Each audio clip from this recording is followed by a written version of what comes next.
हनुमान का सीता को मुद्रिका देना।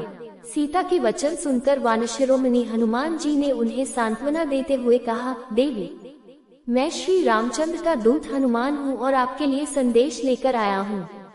विदेह नंदिनी, श्री रामचंद्र और लक्ष्मण सकुशल हैं और उन्होंने आपका कुशल समाचार पूछा है। रामचंद्र जी केवल आपके वियोग में दुखी और शोकाकुल रहते हैं। उन्होंने मेरे द्वारा आपके पास अपना कुशल समाचार भेजा है और तेजस्वी लक्ष्मण जी ने आपके चरणों में अपना अभिवादन कहलाया है।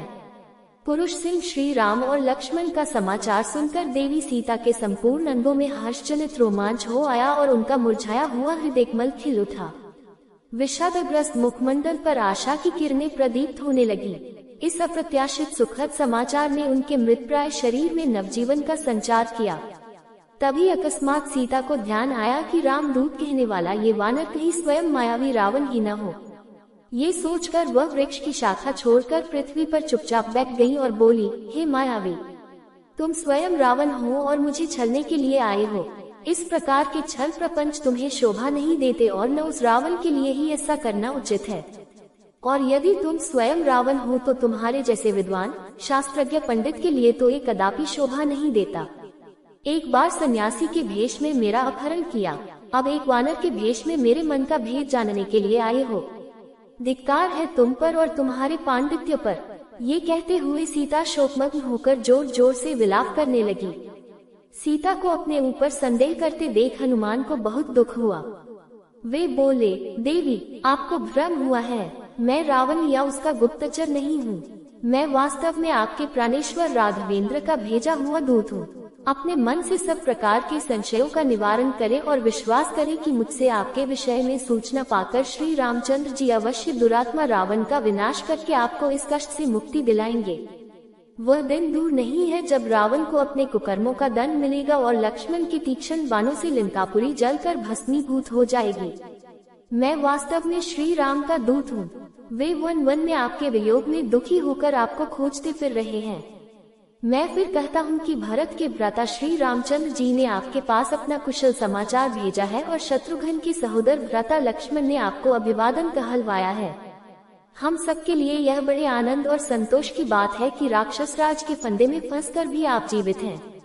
अब वह दिन दूर नहीं है जब आप पराक्रमी राम और लक्ष्मण को सुग्रीव की असंख्य वानर सेना के साथ लंकापुरी में देखेंगे।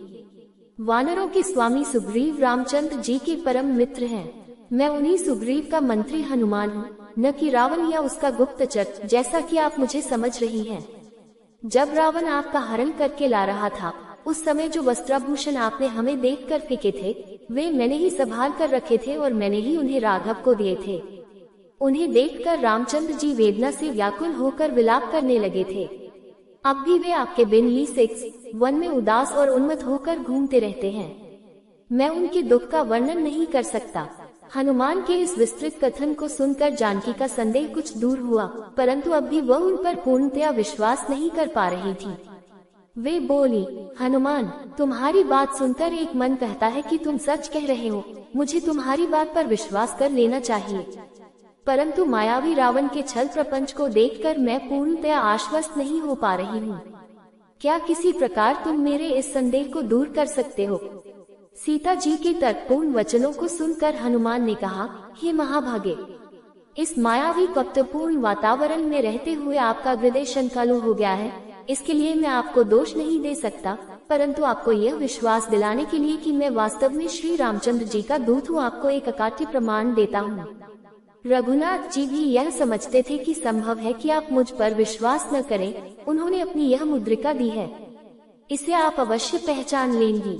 ये कहकर हनुमान ने रामचंद्र जी की वह मुद्रिका सीता को दे दी जिस पर राम का नाम अंकित था।